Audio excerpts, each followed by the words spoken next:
Well, hello, class. It's been a little bit, but this is the last project that we do before we have our final exam. I know you're very excited about that. So this is something a little bit different. I mentioned it a couple times during the semester. It's the Feldman method of art critique. And basically, hopefully you've downloaded the two documents before watching this video. You'll need probably the practice one on hand for when we pause the video so that you can do a little bit of practice. And then you'll need the other one on hand to kind of follow along with as I go through the various points. But it has a different artwork on it, and that artwork is actually going to be the basis for your project that you turn in, which is basically you're going to do a critique of the image of those 13 men around that table. So anyway, if you have any questions, please email me. This will be due on Monday by 11:55 p.m. And I will also have for you a study guide for the final exam on Monday, which will be on Thursday. It'll be an online final exam, and you can take it anytime on Thursday, and you have until 11:55 p.m. on Thursday night in order to have your final done. So let's get into the Feldman method of art critique. Now, this is think of this as a puzzle metaphor. So you imagine getting a bunch of puzzle pieces without getting a box or without getting a picture of what the puzzle is supposed to look like. That is our starting point with the Feldman method of art critique.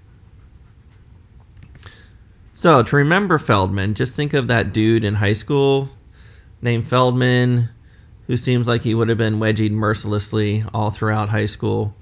Hopefully that will help you remember the Feldman method of art critique. It's a very famous method that is used by art educators.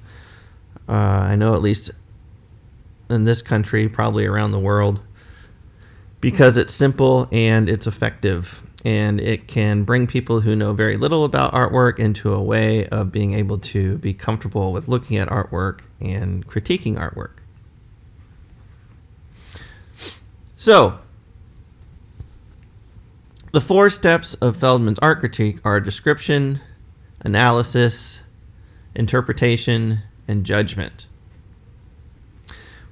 For this lecture, we're going to be using this slide of Salvador Dali's Persistence of Memory, a painting he did in 1931.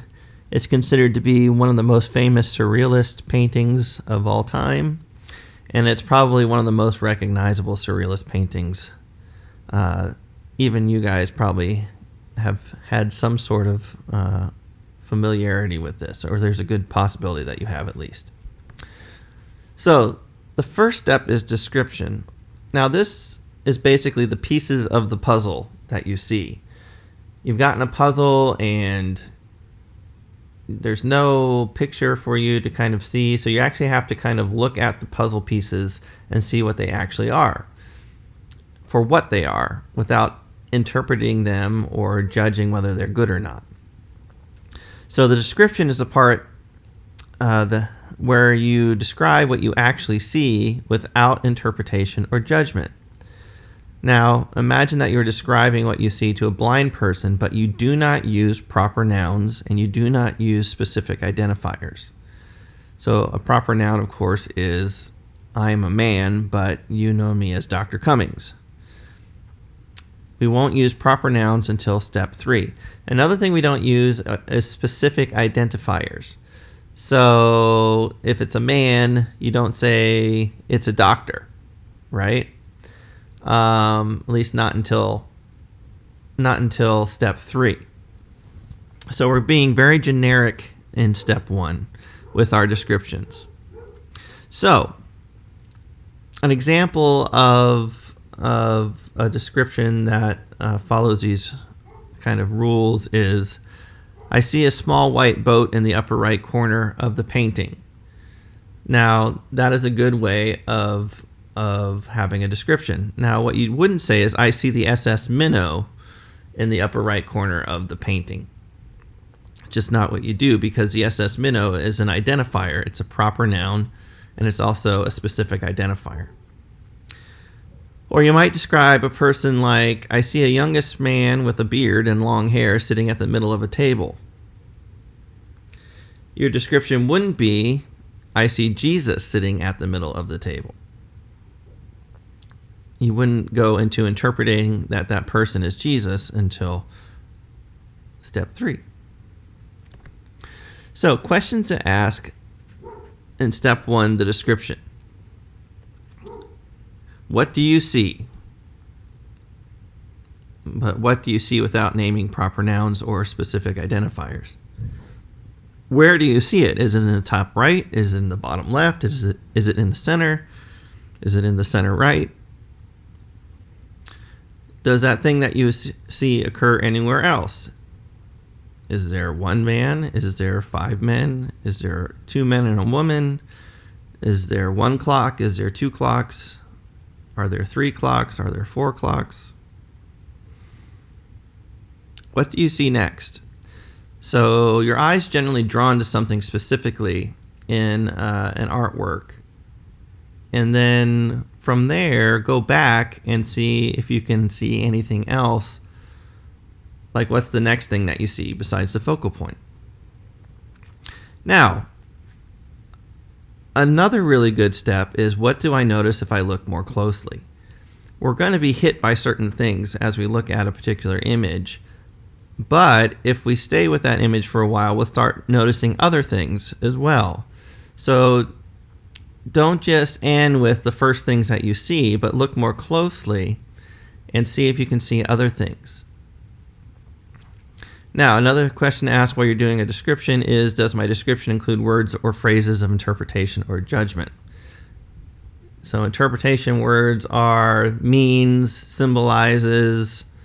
Judgment words are like good, bad, awful, amazing, things like that. Another question that you can ask while doing your description is, how can I restate or eliminate the words or phrases of interpretation or judgment from my description? So if you put them in, figure out how you can take them out. So, going to the example of the persistence of memory, we have, I found this online, and this is by someone named Bryce Stevens who had done this analysis. So, this is his description. The painting has different clocks drooping over a desk, tree, and blanket on the floor. They are all white with gold lining except for an all-gold stopwatch in the bottom left corner of the desk. There's a shade looming over everything from an unknown force and stops around the blue water seen in the background. A group of rocky formations next to the water are only in the top right corner, and a sort of flat plank-like piece, which is the same color as the ocean, sits on the opposite side of the rocks in the top left corner. Now, this is actually a really, really good description in its form. It avoids judgments, and it avoids analysis, and it avoids interpretation. Now, I want you in just a moment to pause the video and work on your practice sheet. And I want you to answer the following questions. First of all, is there anything that Bryce missed in his description? Something that just really pops out at you that, wow, I can't believe he didn't put that in there. And the second question I want you to ask and do on your practice sheet is, was there anything that you would describe differently than he did? Is there any objects that he described that said you look at and go, that's not exactly how I would describe it? So if there are, write down what they were and how you might describe them. So you can pause now and do that section on the practice sheet. And when you're ready, just play the presentation again.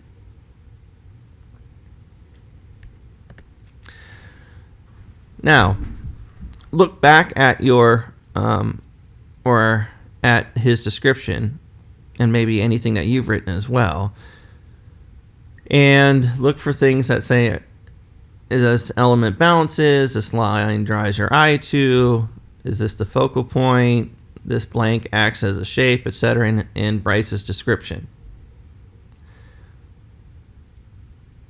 You should say no, because he hasn't gone into analysis. Those are all phrases that you would see in the analysis phase.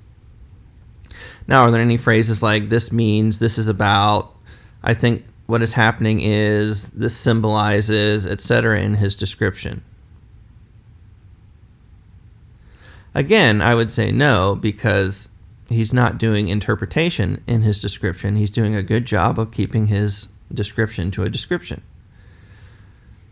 Now, are there any words like this is good, bad, he did well, poorly, awesome, this sucks, etc., or any phrases like I hate, I dislike in his description? Again, I don't think you'll find any there, because he actually does an actual good description, even though I think he has possibly missed a couple things or described things not as well as he could have. The form of his description, though, is actually quite good. All right, the second step of Feldman's method of art critique is analysis. So basically, analysis is seeing how the puzzle pieces relate to one another and then connecting the pieces together. Analysis is where the elements and structural principles of visual design that make up the artwork are revealed, and also the qualities of the various elements described in step 1 and their various relationships to each other are analyzed and given appropriate adjectives. So basically, analysis is where you use words like, or you talk about the line, the shape, the texture, the value, the color, the form, the balance, the rhythm, the composition, etc. This is where you're analyzing, in the first part, the visual formality of the artwork. So an example of the first part of that is, several of the men along the table look at the youngish man with the beard in the middle of the table. When looking at the artwork, my own eye follows the implied lines to the youngish man with the beard. Also, the orthogonal lines of the one-point perspective converge on the youngish man, who seems to be the focal point. So I'm talking about the formal aspects of the artwork.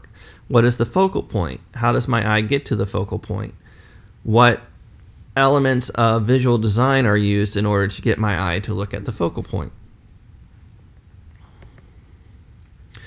Now, the second part of analysis is seeing how the objects and the people, or the shapes, or the colors in a particular artwork relate to one another.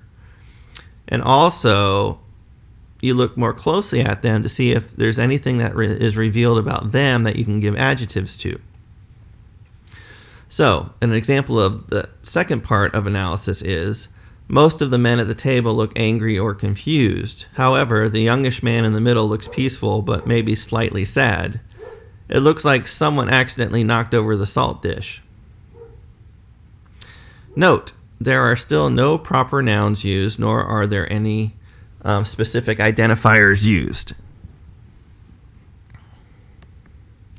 Questions to ask when you're in the analysis phase is, what elements of visual design do I see in this piece? That is the formal analysis of the artwork. How are the various elements of visual design functioning in the artwork? What is their purpose? Usually the purpose of the elements of visual design are there to draw your eye somewhere and to balance out the artwork within the frame of the dimensions of the piece. Next question is, what seems to be the focal point? And where does the viewer's eye go to in the artwork? Next question, how does the viewer's eye get to the focal point? What elements are used in order to get the viewer's eye to the focal point? Is it line? Is it shape? Is it contrast?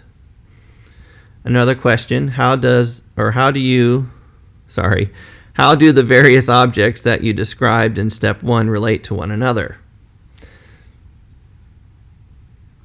So in your worksheet, it's like, how do the men on this one side of the table relate to one another? In the practice sheet is, how do the clocks from the persistence of memory relate to one another? Do they all share a certain characteristic? Next question is, what adjectives can I use to communicate more fully about the things that I described in step 1? Droopy, happy, sad, green, robust. Another question would be, what emotions are being shown by the people or animals in the artwork? Emotions are big at to analyze so that you can arrive at an interpretation, possibly. Because interpretation will build upon description analysis. And when you get to judgment in step 4, it will build on description analysis and interpretation. Another question is, what do I notice if I look more closely? You always need to look more closely. When you do this, there's a lot of subtleties that are revealed that will give you insight into the structure of the piece and later on its interpretation. And another question that you can use is, have I used any proper nouns? Remember, in step 2, you should not have used any proper nouns or any specific identifiers. So let's practice with this one. Here is Mr. Bryce Stevens' description. Or sorry, not his description, but his analysis. The clocks appear droopy over solid objects with a texture indicating that they're made of glass and metal, like a normal clock, but strangely droopy and flimsy, hanging over things except for the stopwatch. The lines are curved and bumpy with some golden lining. The straight lines complement the strange bubbly nature of the clocks by making them appear solid but droopy. The contrast of the darkened part of the beach area to the clocks and materials lying about makes them seem fuller, but also more bizarre with the surrounding landscape. Notice the words that he's using. He uses texture, he uses lines, he uses contrast, and then he puts the pieces together that the clocks are made out of glass and metal, that they appear droopy and flimsy. See the adjectives starting to come around. He's describing the lines as being curved and bumpy and straight. He's talking about the contrast between the light part of the rocks and the shaded part, which goes until it meets the water. And he's also giving this idea that putting all the pieces together makes it look bizarre. Now, in a moment, pause the presentation and then ask yourself, would you add anything to Bryce's analysis? What elements of visual design did he talk about? I'll add another question in there. Are there any elements of visual design that you could add in there that he didn't talk about? And then, what are some of the key relationships and adjectives that he noticed when analyzing the image of The Persistence of Memory by Salvador Dali? You can pause now. So now we'll go through and ask our questions again, just to make sure that we're not putting anything where it's not supposed to be. So, are there any phrases like this element balances, or the line draws your eye to, is the focal point, or this blank acts as a shape in his analysis? He actually doesn't use a whole lot of that, but he does describe the qualities of the lines themselves. Are there any phrases like this means, this symbolizes, or I think what is happening is, or whatever in his analysis? And no, he's done a good job of keeping interpretation out of his analysis. Are there any words like good, bad, well, poorly, awesome, sucks, etc., or any phrases like I like, I hate, I dislike, I think is the best in his analysis? No, he's actually done a good job of keeping judgment out of his analysis as well. And I know that you all will also. The third step in Feldman's method of art criticism is interpretation. Now, interpretation is that moment when you recognize that the puzzle forms an image of a creepy clown. So, you got the puzzle pieces and you looked at them in the description. In analysis, you started putting the puzzle pieces together. And once you get the puzzle pieces together, enough of them together, you can start looking and seeing what the image is going to be, and that is basically the interpretation. So, again, that's the moment that you recognize that the puzzle forms the image of a creepy clown. Interpretation is ultimately making sense of or providing answers for what you see. It relies on how the things you see give clues about themselves, which is analysis. How the various things you see in an artwork seem to relate to one another, that's also analysis. And how your personal experiences and specific cultural background inform what you are seeing. So basically, you always bring you to anything that you're viewing as a piece of artwork. So you bring your experiences, you bring your cultural background, you bring your religious background. Anything that makes up you are bringing to the artwork that you're viewing, and that plays into how you interpret that artwork. And the good thing is that now in step 3 is where we can begin to use proper nouns and also specific identifiers. So here's an example of an interpretation statement.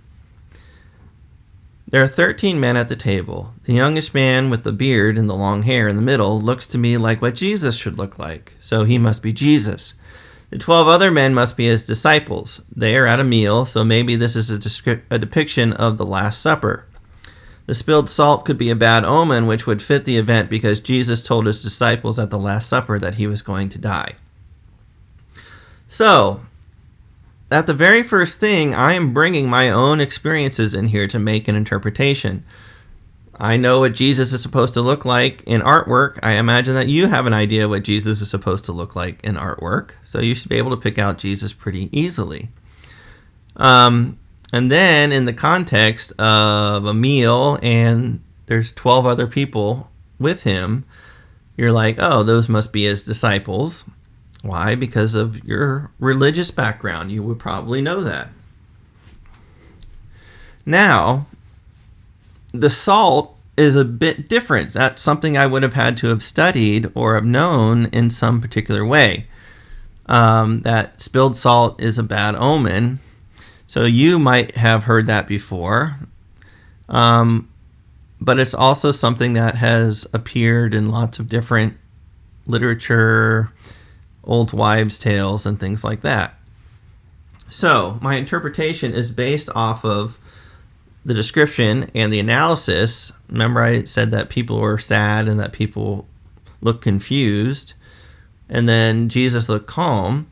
So again, it's because of that background that I have and me looking at what's there and analyzing it, I can come up with like, oh, this must be the Last Supper. Because of the context of a meal, the fact that they all look confused and angry, I can put the pieces together and start to see the creepy clown, so to speak. Now, questions to ask with interpretation is, does the artwork remind you of any story or event that you've heard of before? Does the sum of the various objects and or people in the artwork seem to relate to one another in a way that warrants a particular interpretation? So basically, does everybody look mad at one another? Do some people seem to be looking at certain people or doing some sort of an action? And this action can bring up a certain interpretation in your mind. Does the artwork contain objects or people that are familiar to you? How might something that you've learned in the past relate to what you are seeing? What Bible story might the artwork be portraying? You guys, most of you, I would imagine, have a pretty good background in Bible stories that you've been told while growing up. I know not all of you have, but even if you're not a believer, a lot of these stories are in Western culture and in American culture. So what adjectives can I use to communicate more fully about the things that I described in step 1?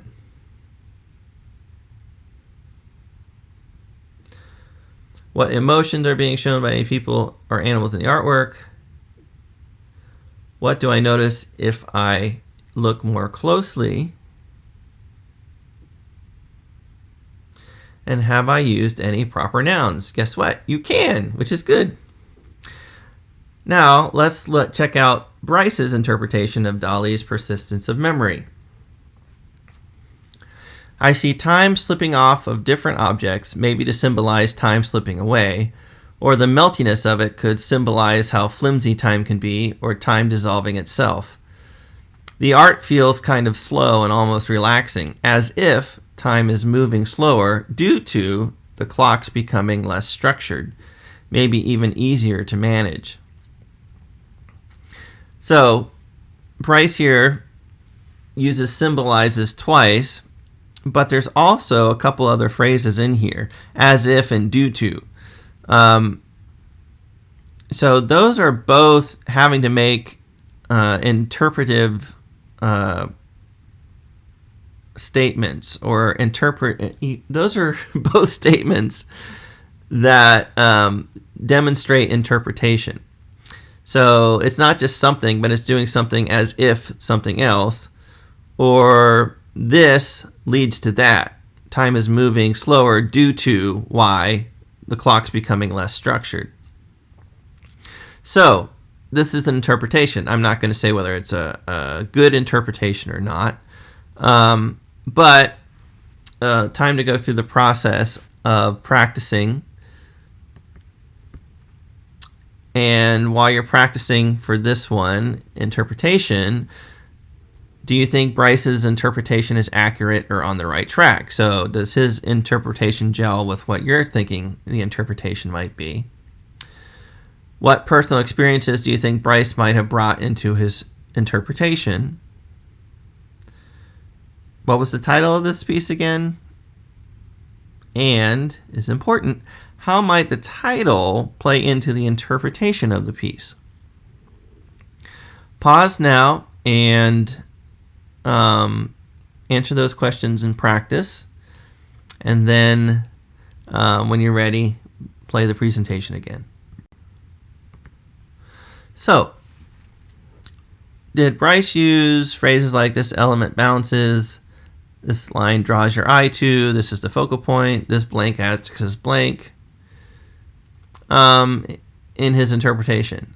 No, he doesn't, because he did that in analysis. He kept analysis where it was supposed to, and he's focusing on the interpretation. Are there phrases like this means or this symbolizes, I think what is happening is, etc. in his interpretation? Absolutely. He uses symbolizes, and he uses other terms that are similar to this means or I think what is happening is, etc., which is very appropriate for doing the interpretation. Now, he doesn't use words like good, bad, well, poorly, awesome, sucks, etc., or I hate, or I like, I dislike, or this is awesome. Why? Because he's not to that point yet. He's just doing the interpretation, not determining whether the work is a quality work or not. Which brings us to step 4. Judgment. Now, judgment is deciding whether putting the puzzle together was worthwhile or whether the puzzle's picture was any friggin' good or not. So, everybody can form a judgment. Not all judgments are equal. Judgment is determining the formal and technical quality of an image or object, as well as assessing the quality of how it communicates itself or its ideas. What that basically means is that you've analyzed how the piece was put together visually. You've analyzed the emotions and the relationships between objects or shapes or lines, etc. in the piece. You've made an interpretation of what the piece is about. Now, using your description, your analysis, in your interpretation, you start to make a value judgment whether this is good or whether this is not good. So, a quality judgment relies on the ability to completely describe and competently describe what you see, the ability to analyze the form, structure, and relationships of what is being described, and the ability to offer an informed interpretation of the artwork based off of your description and analysis. So, the judgment is basically the summation of all the three previous ones.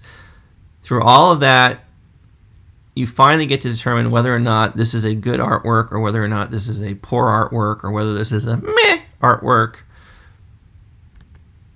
And questions that you can ask yourself of the artwork is, does the artwork effectively communicate itself as an object or beauty or excellence? Now, regardless of whatever the subject matter, or if there's subject matter at all, like in an abstract painting, is it just beautiful to look at? And when you look at it, it's compelling to look further and deeper into itself. That is regardless of whatever type of message it's trying to communicate. If there is a message, is the artwork's message or medium communicated with quality? Another question to ask is, does the artwork compel you to look more closely and spend more time looking, discovering, or exploring? I think that's a really good judgment of whether a piece of art is a quality artwork or not. Is that when you look at it, are you compelled to look more deeply and to spend more time with it? Another question that you can ask is, does the artwork cause a positive sense of wonder, or do you just wonder why anyone would bother to make this piece of crap? Now, I would caution you to make harsh judgments too quickly. And know what you can know, and then know what you're learning about, and then know what you don't know. And don't make judgments based off of what you don't know. Make judgments based off of what you know and what you're learning. And as you're doing that, you'll learn more and you'll be able to make better judgments. So, let's take a look at Bryce's judgment. I like most of the clock's material being different because it gives off a looser and more creative feel, and having them interact with the objects around them to show their different material makes it look more interesting. I think the artist painted the materials the best, as he did a good job of showing the nature of the objects, their shading, and making it look like a picture of another world. The beach setting makes it a little odd, especially with the materials around it, but the shade blocks the brightness of the sand, so it isn't too distracting. The one thing I would change is the background scene. Now, I actually think that's a good description. I don't particularly like when people say I like. I prefer when people say something is successful or not successful, because I like orange Tic Tacs, but my like of orange Tic Tacs has little to do with whether or not a piece of artwork is quality or not. So I prefer to speak in terms that have meaning as opposed to terms that are so generic that they don't have a real force of meaning. So, before we pause and you do the last part of the practice page, ask yourself, what do you think about Bryce's judgment of Dali's artwork? Now, consider, can you judge the quality of how the artwork is painted, its skill and technique, with the images that you've seen? So basically that means is, can you decide whether or not this is a really good painting or not, as far as its technique and the skill that the artist had, when you're looking at a digital image as opposed to looking at the artwork itself? Doesn't mean that you can't, just means that you have to keep that into consideration. And I would argue, oftentimes things look better on a screen than they do in real life, and sometimes the screen cannot capture what something actually looks like in real life, especially in oil painting, which has a luminance about it that you just cannot get in a digital screen. Now, how would you gauge the quality of the artwork's composition? So, a composition is like the sum of all the parts of the visual elements and how they're put together. And then finally, how would you gauge the quality of Dali's ideas or messages in the painting, persistence of memory? What is Dali trying to say?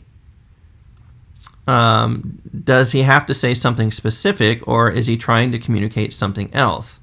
Not necessarily a specific message, but maybe a mood or a particular sense.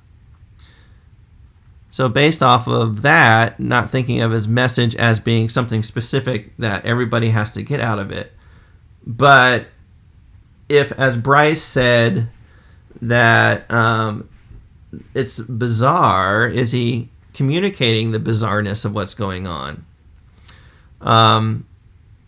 Does the piece seem a little unsettled? And is he successful at communicating its unsettledness? That in itself could be the message. I'm not saying that it is, but don't just think of a message as some sort of linear thing or narrative. Think of a message can be a lot of different things. Anyway, pause now and answer those questions. Now, again, are there any phrases like "this element bounces" in this one? No. Why? Because it's not the analysis. Are there any phrases like "I think what is happening is"? Not necessarily in this particular piece. He does use words like good, bad, I like, etc. in this piece. Why? Because he's making a judgment. Now, is this a world-class judgment based off of somebody who has a PhD who specialized in surrealism? No. But this definitely shows that Bryce is trying to make an analysis based off of going through, or making a judgment based off of going through a specific process, notably the Feldman method of art critique. So, as I end the show, do you think that you could apply Feldman's method to any piece of art? Well, I hope that after you have done the process of doing the Feldman method to Leonardo da Vinci's Last Supper, that you would be able to start to do that with any particular artwork that you would see. So the next step in the process is to basically do the work for the worksheet I gave you, which has Leonardo da Vinci's Last Supper, and you turn that in by 11:55 p.m. on Monday.